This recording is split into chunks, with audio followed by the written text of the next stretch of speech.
चला, in the previous session we have studied the concept of free fall. मागच्या session मध्ये आपण free फॉलचा कन्सेप्ट पाहिला.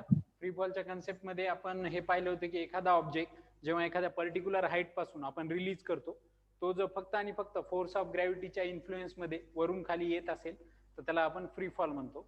या फ्री फॉलला डिस्कस करत असताना आपण दोन प्रकारचे वेगवेगळे फ्री फॉल सांगितले होते. एक आयडियल फ्री फॉल सांगितला होता जो की फक्त आणि फक्त व्हॅक्यूम मध्ये होतो, आणि सेकंड टाईप होता फ्री फॉल लाईक कंडिशन, ज्याला की आपण नॉर्मल फ्री फॉल म्हणतो. ऍक्च्युली तो तसं बघायला गेलं तर त्याला फ्री फॉल नाही म्हणता येत आपल्याला, पण आपल्या आजूबाजूला अशा बऱ्याच एक्झाम्पल, अशा बऱ्याच प्रोसेस, अशा बऱ्याच घटना आपण पाहतो जिथं की एखादा ऑब्जेक्ट वरून खाली पडताना आपल्याला दिसतो, आणि त्या कंडिशनला आपण फ्री फॉल म्हणून त्याला न्यूटन्स लॉ अप्लाय करतो. Okay, actually ideal free fall occurs in vacuum only. Okay, in this session we are going to see gravitational potential energy. मागच्या सेशन नंतर, मागच्या फ्री फॉलच्या पॉईंट नंतर आता आपण ग्रॅव्हिटेशनल पोटेन्शियल एनर्जी काय आहे ते बघणार आहोत. ओके, पण त्याच्या आधी आपल्याला एक गोष्ट माहित असणं गरजेचं आहे. ग्रॅव्हिटेशनल पोटेन्शियल एनर्जी स्टडी करण्याआधी आपल्याला एनर्जी काय असते ते माहित असणं गरजेचं आहे. Generally we define energy as capacity to do work. एनर्जीला आपण डिफाईन करतो कॅपॅसिटी टू डू वर्क असं. ओके, आणि ही या एनर्जीला मेजर करण्यासाठी जूल एक युनिट आहे जे की आपण यूज करतो. Okay, what is energy? Energy is nothing but capacity to do work. Okay, आता ही एनर्जी वेगवेगळ्या प्रकारची असते. या केसमध्ये आपण डील करतोय पोटेन्शियल, ग्रॅव्हिटेशनल पोटेन्शियल एनर्जी सोबत. ओके, आता एनर्जीचे वेगवेगळे फॉर्म आहेत. साऊंड एनर्जी आहे, हीट एनर्जी आहे, लाईट एनर्जी आहे, तशीच अजून एक एनर्जी आहे mechanical energy. Okay, out of these different forms of energies, mechanical energy is also one form of energy. Mechanical एनर्जीच्या वेगवेगळ्या फॉर्म्स पैकी एक आहे, आणि या मेकॅनिकल एनर्जीला परत आपण क्लासिफाय किंवा डिवाइड करतो दोन टाइप मध्ये, kinetic energy and potential energy. Okay, mechanical energy is again classified into two types, that is kinetic energy and potential energy. आता कायनेटिक एनर्जी आणि पोटेन्शियल एनर्जी पैकी कायनेटिक एनर्जी म्हणजेच काय तर energy of an object because of its motion, आणि potential energy काय तर energy of an object because of its position. Okay, gravitational potential energy study करण्याआधी पोटेन्शियल एनर्जी काय ते माहित असायला पाहिजे आपल्याला. Potential energy, generally we define potential energy as the energy possessed by an object or a body because of its position. कोणत्याही ऑब्जेक्टला त्याच्या पोझिशनमुळे, त्याच्या हाईटमुळे मिळालेली एनर्जी ती असते त्या ऑब्जेक्टची पोटेन्शियल एनर्जी. फॉर एक्झाम्पल, आपल्या घराच्या टेरेसवर वॉटर टँक, पाण्याची टाकी आहे, त्या पाण्याच्या टाकीत पाणी स्टोअर केलेलं आहे. आता ऍक्च्युली या पाण्याला तुम्ही एका पर्टिक्युलर हाईटवर स्टोअर केलेला आहे. जेव्हा तुम्ही ती टाकी फिल करता मोटर लावून, तेव्हा तुम्हाला इलेक्ट्रिसिटी लागते, पण जेव्हा तुम्हाला टाकीतून पाणी वापरायचं असते तुम्ही सिम्पली काय करता, तुमच्या नळाचा टॅप ओपन करता आणि त्या पाण्याला घेता. जेव्हा तुम्ही नळाचा टॅप ओपन करता तुम्हाला अजून एनर्जी लावण्याची गरज नाही, त्या पाण्याला परत तुमच्या बकेटपर्यंत आणण्यासाठी एक्स्ट्रा एनर्जी लावण्याची गरज नाही. ती एनर्जी त्या पाण्यात ऑलरेडी स्टोअर्ड होती पोटेन्शियल एनर्जीच्या फॉर्म मध्ये. जेव्हा तुम्ही नळाची तोटी किंवा टॅप ओपन केलात ते पाणी सरळ टाक्यामधून तुमच्या बकेटीपर्यंत आलं. Okay, so this is all about potential energy. साठवलेलं पाणी, एका हाईटवर साठवलेलं पाणी, त्याच्यात पोटेन्शियल एनर्जी असते, आणि या पोटेन्शियल एनर्जीला नंतर तुम्ही कन्वर्ट करू शकता दुसऱ्या फॉर्म्स मध्ये सुद्धा. मग पोटेन्शियल एनर्जी काय असते तर potential energy is nothing but the energy possessed by an body or an object because of its position or height, त्याला म्हणतो आपण पोटेन्शियल एनर्जी. आता ग्रॅव्हिटेशनल पोटेन्शियल एनर्जी मध्ये हे पोटेन्शियल एनर्जीचा कन्सेप्ट थोडा आपल्याला युजफुल आहे. कसा युजफुल आहे ते लक्षात घ्या. Whenever we talk about the shape of earth, generally आपण म्हणतो की अर्थ स्पेरिकल नाही आहे, ही थोडी इलेप्टिकल शेप आहे अर्थचा. अर्थचा शेप इलेप्टिकल आहे म्हणजे काय तर आपल्याला माहित आहे की अर्थच्या या शेपमध्ये इथं या दोन पॉइंटला, इथं आपण म्हणतो इथं इक्वेटर आहेत असं म्हणतो, आणि इथं नॉर्थ पोल, इथं south pole. Okay, so these are your poles and these two points belong to equator. Okay, दोन इक्वेटर दोन पोल्स असा अर्थचं स्ट्रक्चर आपण सांगतो. अर्थ इलेप्टिकल असल्यामुळे अर्थची जी काही अर्थच्या सेंटरचं जे काही डिस्टन्स आहे ते पोल पासून असू द्या किंवा इक्वेटर पासून असू द्या ते सेम नाही आहे.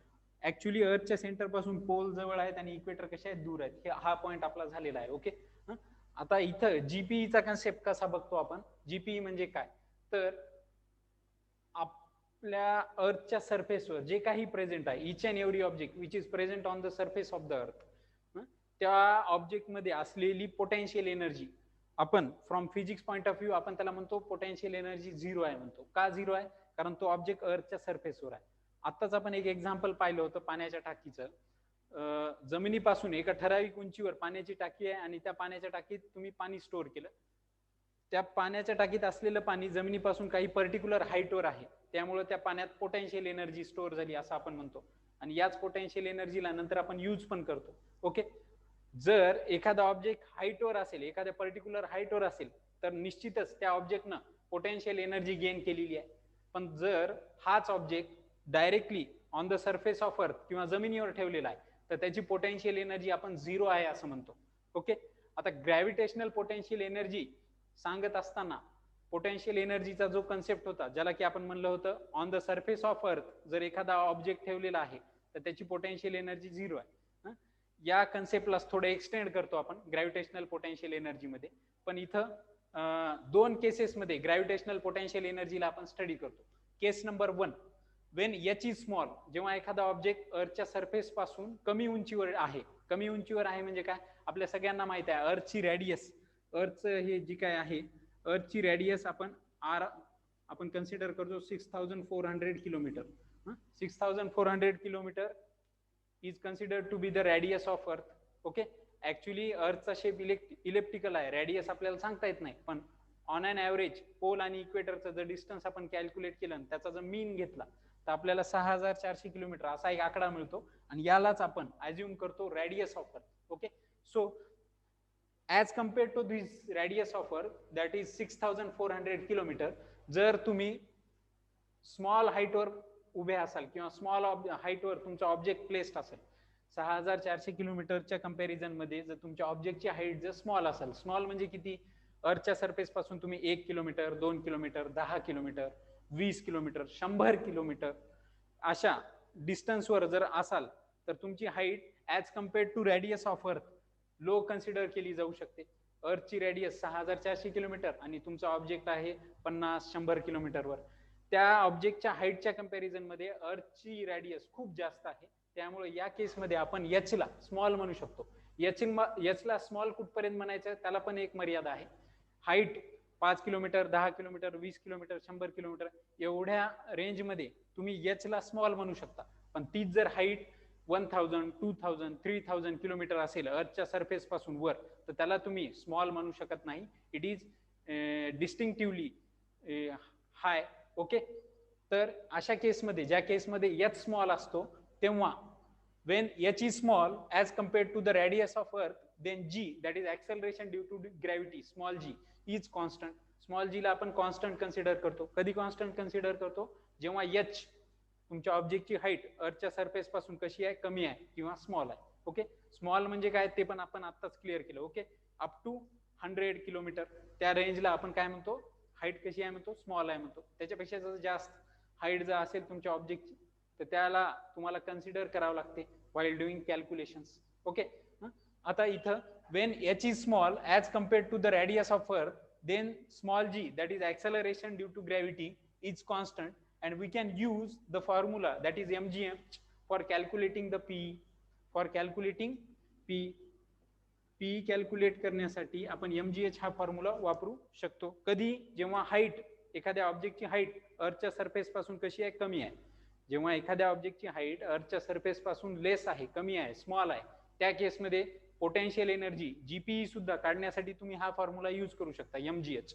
पण जर ही हाईट कंपॅरेटिव्हली लार्ज असेल, कंपॅरेटिव्हली लार्ज म्हणजे ही जर हाईट 1000 किलोमीटर, 2000 किलोमीटर अशा रेंजमध्ये जर गेली किंवा ही हाईट 30,000, 36,000 किलोमीटर अशा रेंजमध्ये गेली. आपल्याला माहित आहे जिओसिंक्रोनस सॅटेलाइट नावाचे एका प्रकारचे सॅटेलाइट आहेत जे की अर्थ भोवती फिरतात आणि हे जिओसिंक्रोनस सॅटेलाइट अर्थ पासून जवळपास 36,000 किलोमीटर एवढ्या हाईटवर असतात.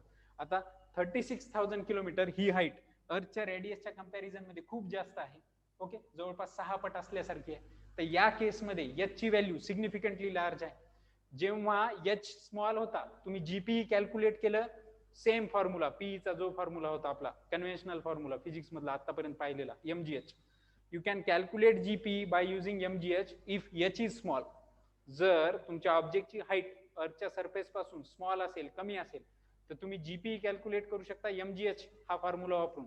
पण हीच जर हाईट, तुमच्या ऑब्जेक्टची हाईट अर्थच्या सरफेस पासून खूप जास्त असेल, तर तुम्हाला जीपी कॅल्क्युलेट करण्यासाठी एक वेगळं रिलेशन यूज करावं लागते. सेकंड केस बघूयात आता. For larger values of H, that is height of the object, g decreases and therefore at infinity we consider g to be 0. आता हा g 0 कस काय आला, तर इथं आपण जीपी चा एक मॅथमॅटिकल रिलेशन यूज केला आपण. What is GP? GP is equal to minus of G M M upon R. हे रिलेशन आपण यूज करतो जेव्हा ऑब्जेक्टची हाईट सिग्निफिकंटली लार्ज असते तेव्हा. आत्ताच आपण कन्सिडर केलं होतं जिओसिंक्रोनस सॅटेलाइटचं एक्झाम्पल, ज्यात की आपण सांगितलं होतं जिओसिंक्रोनस सॅटेलाइट सारख्या ऑब्जेक्टची हाईट अर्थच्या सरफेस पासून खूप जास्त असते, 36,000 किलोमीटर. आता या केसमध्ये या आर ची व्हॅल्यू काय येईल? या आर ची व्हॅल्यू येईल रेडियस ऑफ अर्थ plus height of that satellite from the surface of अर्थ. रेडियस ऑफ अर्थ आहे 6,400 किलोमीटर आणि त्या सॅटेलाइटची अर्थ आहे 36,000 किलोमीटर. यांची जर तुम्ही बेरीज केली तर जवळपास 42,000 किलोमीटर अप्रॉक्सिमेटली एवढं तुमचा आर येईल या केसमध्ये. ओके, जेवढी जास्त तुमच्या आर ची व्हॅल्यू वाढेल तेवढा तुमचा जीपी काय होईल? रिड्यूस होईल. ओके, जर हा आर इन्फायनाइट असेल, इन्फायनाइट म्हणजे तुमचा ऑब्जेक्ट अर्थच्या सरफेस पासून खूपच जास्त अंतरावर आहे, खूपच जास्त उंचीवर आहे, 36,000 किलोमीटर पेक्षाही जास्त अंतरावर एखादा ऑब्जेक्ट आहे अर्थच्या सरफेस पासून, त्या केसमध्ये या आर ची व्हॅल्यू होईल इन्फिनिटी. जर आर इन्फिनिटी झाला तर आपल्याला माहित आहे मॅथ, सिंपल मॅथ मध्ये मॅथचा एक रूल आहे, anything upon infinity is zero. Anything upon infinity काही पण असू द्या, त्याला जर तुम्ही इन्फिनिटीने डिवाइड केलं तर त्याचा आन्सर येते 0. Okay, anything upon infinity becomes 0. समजायला मी काय म्हणालो? म्हणजेच लार्जर हाईट साठी या जी ची व्हॅल्यू काय होईल? 0 होईल. आता या केसमध्ये जीपीचं काय आहे ते पण आपण अज्युम करूयात. मी जीपी बद्दल बोलतोय इथं. ओके, जीपी बद्दल बोलत असताना आपल्याला स्मॉल जी बद्दल पण बोलावं लागेल. स्मॉल जीचा फॉर्म्युला आपल्याला माहित आहे GM upon R square. Okay, आताच आपण पाहिलं होतं जेव्हा हाईट लार्ज असते तेव्हा आर ची व्हॅल्यू खूप जास्त वाढते. आर ची व्हॅल्यू इन्फिनिटी समजा झाली, कारण ऑब्जेक्ट तुमचा आरच्या सरफेस पासून खूप दूरवर आहे. R becomes infinity. When R becomes infinity your small G becomes 0. Anything divided by infinity becomes 0.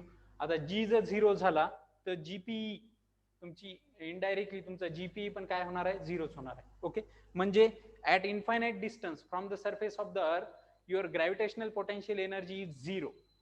अर्थच्या सरफेस पासून इन्फायनाइट डिस्टन्सवर कोणत्याही ऑब्जेक्टची जीपी म्हणजे gravitational potential energy with respect to earth 0 असेल. पण ही जीपी जर एखादा ऑब्जेक्ट थोड्या larger values of H 36,000 kilometre एवढ्या हाईटवर असेल तर त्या केसमध्ये ही जीपी निगेटिव्ह असते. आता जीपी निगेटिव्ह कस काय? ओके, जनरली आपण काय म्हणतो अर्थच्या सरफेसवर 0 आणि अर्थच्या सरफेस पासून जशी जशी हाईट वाढत जाईल ही पोटेन्शियल एनर्जी पण काय होत जाईल? वाढत जाईल असं आपण म्हणतो. ओके, पण आता या केसमध्ये आपण एक रिलेशन यूज करतोय GP is equal to minus of G M M upon R. आता इथं हे रिलेशन काय यूज केलं याच्या मागे एक रिझन आहे. आपण पाहिलं होता ग्रॅव्हिटेशनल फोर्स साठी एक्सप्रेशन पाहिलं होतं एफ जी ग्रॅव्हिटेशनल फोर्स, आणि त्याला आपण कॅल्क्युलेट केलं होतं G M M upon R square न. Okay, that was our formula for calculating gravitational potential energy.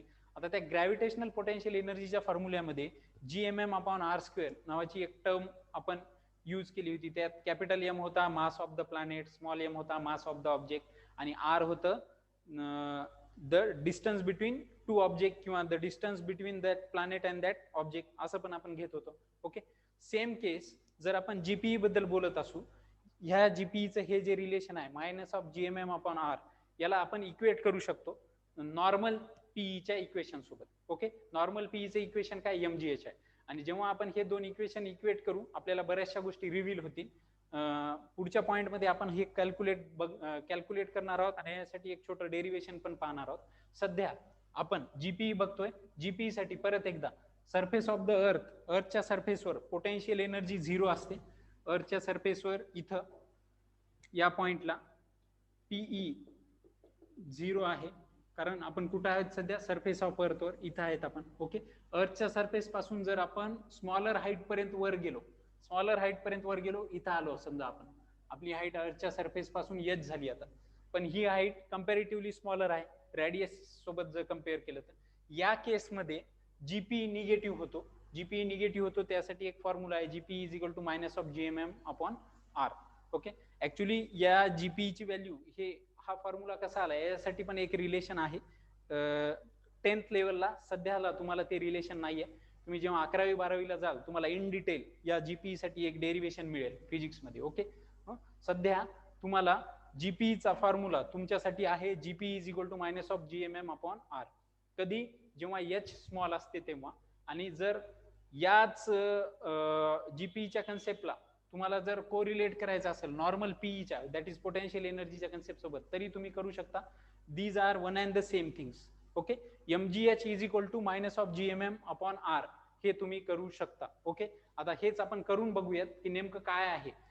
Potential एनर्जीच्या फॉर्म्युल्याला आपण जर इक्वेट केलं त्या फॉर्म्युल्यासोबत तर आपल्याला काय मिळते हे बघूयात आपण. mgh हा झाला तुमचा नॉर्मल पोटेन्शियल एनर्जीचा फॉर्म्युला, जिथं की एच असते तुमच्या ऑब्जेक्टची हाईट. आणि हा झाला तुमचा नवीन जीपीईचा म्हणजे ग्रॅव्हिटेशनल पोटेन्शियल एनर्जीचा फॉर्म्युला. तसं जर बघायला गेलं तर GP is also one kind of P, that is potential energy. that means you can equate this relation with the normal equation of P. आता त्या इक्वेशनला आपण जर P च्या नॉर्मल इक्वेशन सोबत इक्वेट केलं तर आपल्याला एक असं साधारणतः एक इक्वेशन मिळते. ही झाली LHS ची साइड, ही झाली RHS ची साइड. स्मॉल एम कॅन्सल करू शकतो आपण. इथं तुम्हाला G मिळतो, इथं H आहे. ओके, आता हे H इकडे जाईल म्हणजे तुमचा small g is equal to capital G upon capital M R into H असं एक इक्वेशन मिळते. ओके, आता जर याच केसमध्ये तुम्ही या एचला म्हणजे ऑब्जेक्टच्या हाईटला तुम्ही जर रेडियस ऑफ अर्थ एवढंच ऍज्युम केलं, म्हणजे काय ऍज्युम केलं तर हे जे काही एच आहे हे एच सुद्धा ऑब्जेक्टची हाईट सुद्धा 6400 किलोमीटर आहे. तर या केसमध्ये आपण असं म्हणू शकतो H is equal to R. मग एच ला आपण जर आर ने रिप्लेस केलं तर आर इंटू आर हे येते जीएम अपॉन आर स्क्वेअर. जर तुम्हाला आठवत असेल तर ऍक्सलरेशन ड्यू टू ग्रॅव्हिटी साठी हाच फॉर्म्युला आपण यूज करतो. ओके, म्हणजे इथं तुम्हाला कोरिलेट करता आलं ही गोष्ट, हा फॉर्म्युला नेमका कसा आला. ओके, या काही गोष्टी इथून अशा तुम्ही कोरिलेट करू शकता. एक्झाम मध्ये एवढं डीप नसते तुम्हाला, फक्त तुम्हाला हा फॉर्म्युला दिला जातो. या फॉर्म्युल्यावर बेस्ड काही न्यूमेरिकल असतात, काही व्हॅल्यूज देतात, एम ची, स्मॉल एम ची, आर ची व्हॅल्यू देतात आणि जीपी कॅल्क्युलेट करायला लावतात. Okay, so this was all about gravitational potential energy. Okay, gravitational potential एनर्जीचा कन्सेप्ट आताच आपण पाहिला. Gravitational potential energy is also one kind of potential energy. फक्त त्याला एका वेगळ्या कॉन्टेक्स्ट मध्ये आपण डिफाईन करतो आणि त्याचा एक वेगळा फॉर्म्युला आहे, त्याचा एक वेगळं रिलेशन आपण सांगतो. काय आहे ते relation? GP is equal to minus of GMM upon R. So this is all about gravitational potential energy. You need not worry about the derivation of this mathematical equation. हे derivation तुम्हाला higher classes मध्ये बघायला मिळेल. Okay, so now we will move towards our next point, that is escape velocity. यानंतर आपण एक point बघणार आहोत, escape velocity.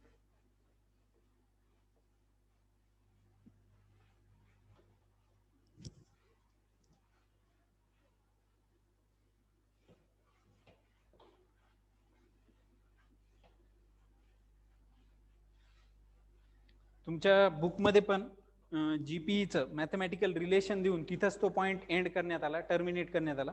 त्यांना तुमच्याकडून डेरिवेशन वगैरेची एक्सपेक्टेशन नाहीत, फक्त त्यांना तुम्हाला हा जीपीईचा फॉर्म्युला माहित असणं गरजेचं वाटतो आणि या फॉर्म्युल्यावर बेस्ड काही न्यूमेरिकल तुम्हाला सॉल्व्ह करता आले पाहिजे, एवढी अपेक्षा आहे सिलेबस मध्ये सुद्धा तुमच्याकडून. Okay, so now we will move towards our next point, that is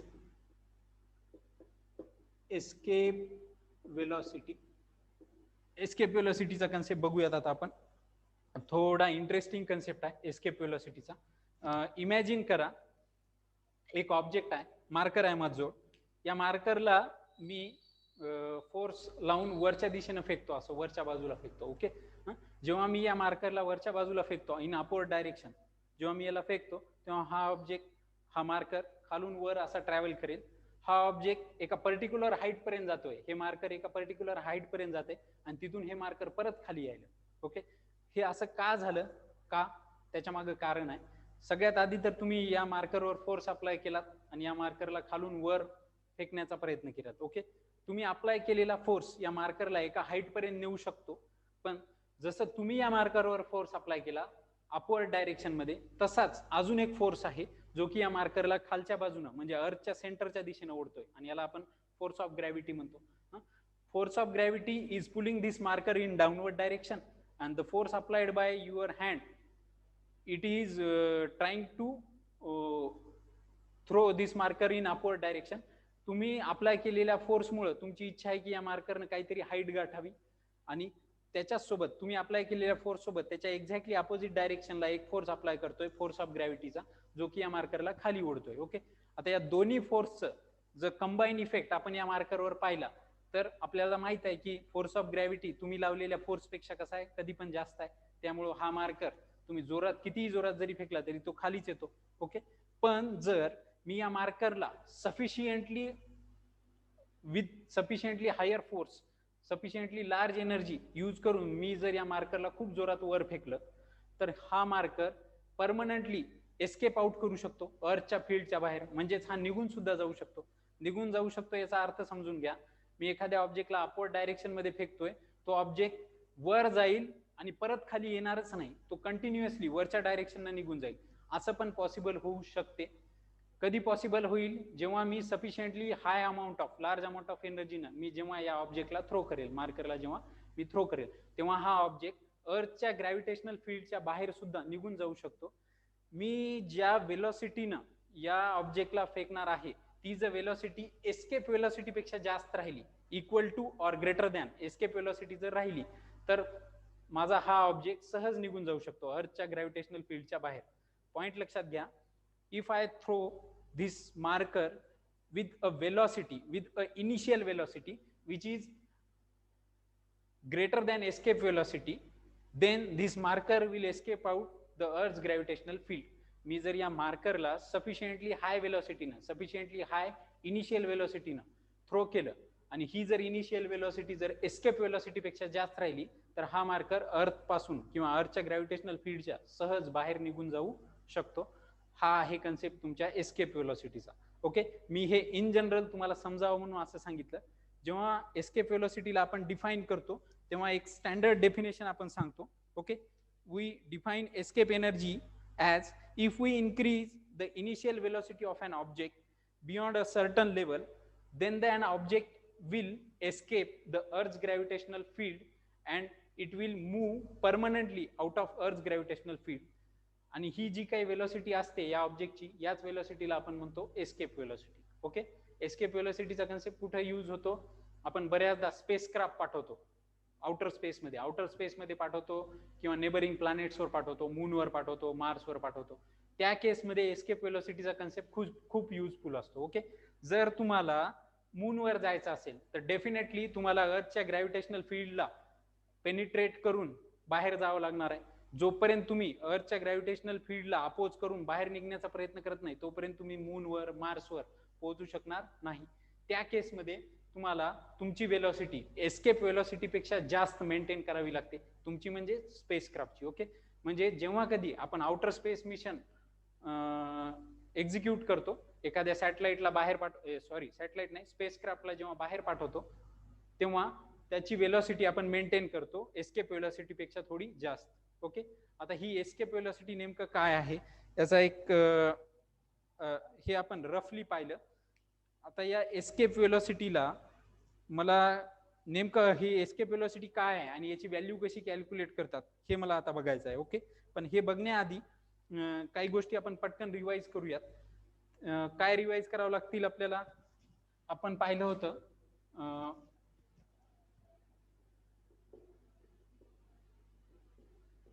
on the surface of अर्थच्या सरफेसवर आणि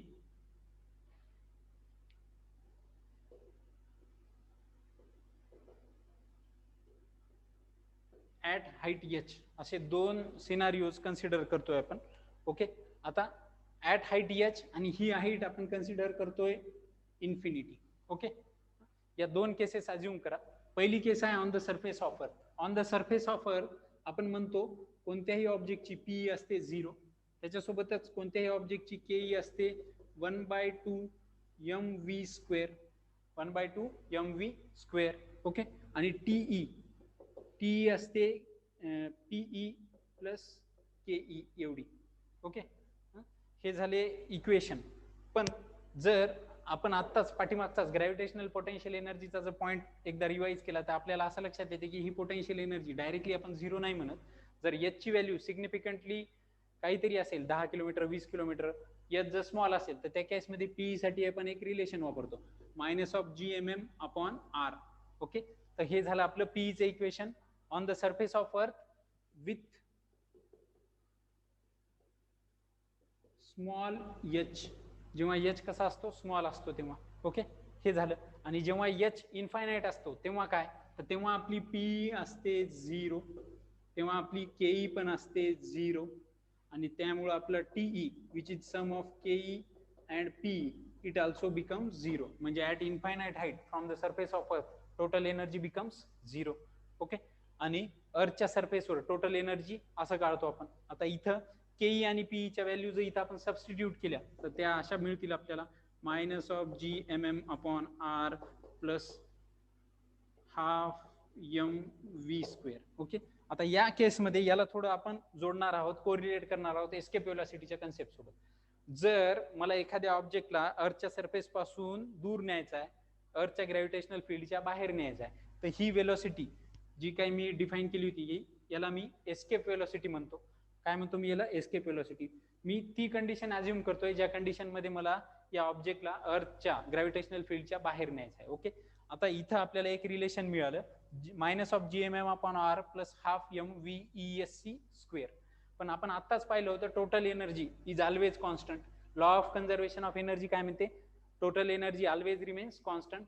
या केसमध्ये एनर्जी टोटल एनर्जी आपली 0 आली ऑब्जेक्टसाठी इन्फायनाइट हाईटवर. त्यामुळे हीच टोटल एनर्जी इथं सुद्धा 0च येईल.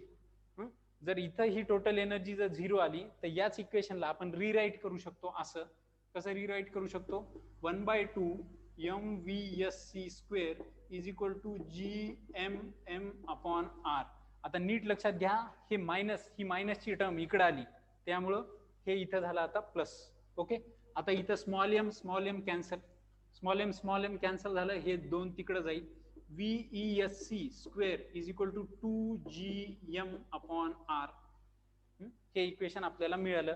हे आहे एस्केप व्हेलॉसिटी साठी इक्वेशन, पण हे एकदम करेक्ट फॉर्म मध्ये नाही आहे. याला अजून आपल्याला थोडं ऍडजस्ट करावं लागेल. ऍडजस्ट कसं करणार? आपल्याला एकदम VESC च्या फॉर्म मध्ये जर याला लिहायचं असेल तर आपण असं लिहू शकतो 2gm/r. ओके.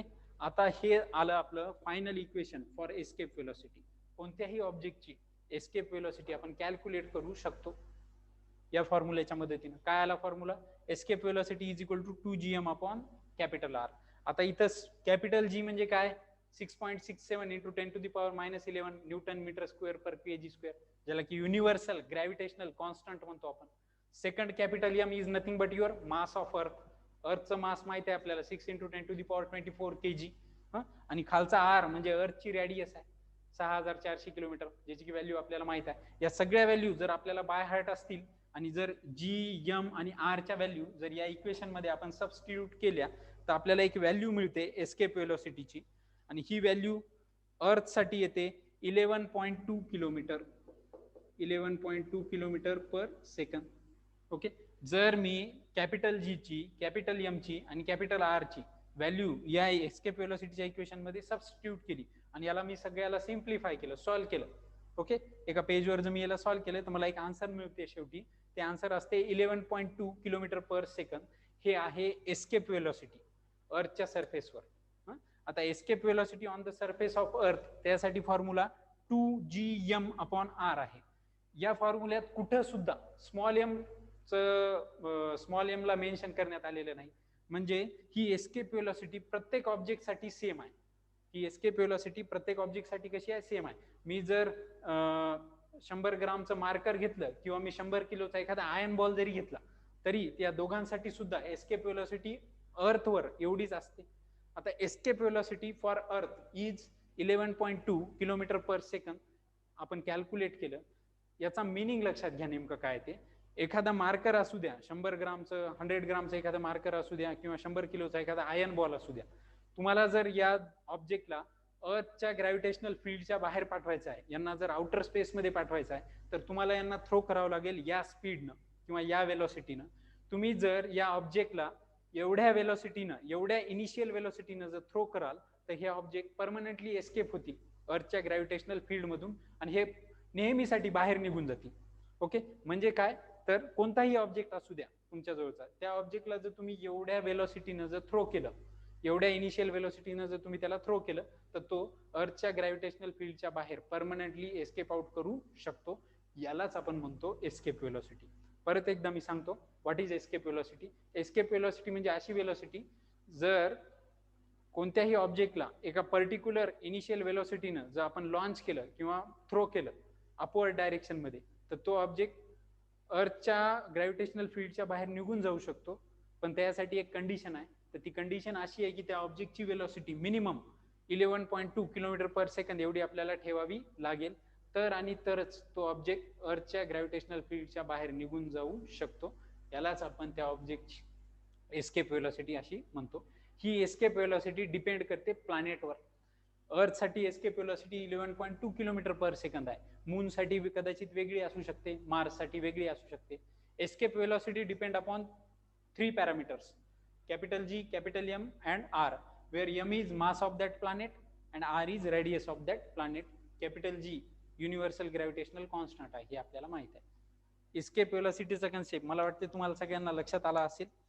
एस्केप वेलोसिटीची डेफिनेशन काय, तर if we increase the initial velocity of a certain object beyond a certain point, then that object can leave the Earth's gravitational field permanently, and the velocity by which this object leaves the Earth's gravitational field is called as escape velocity. Okay, ही झाली escape वेलोसिटीची definition.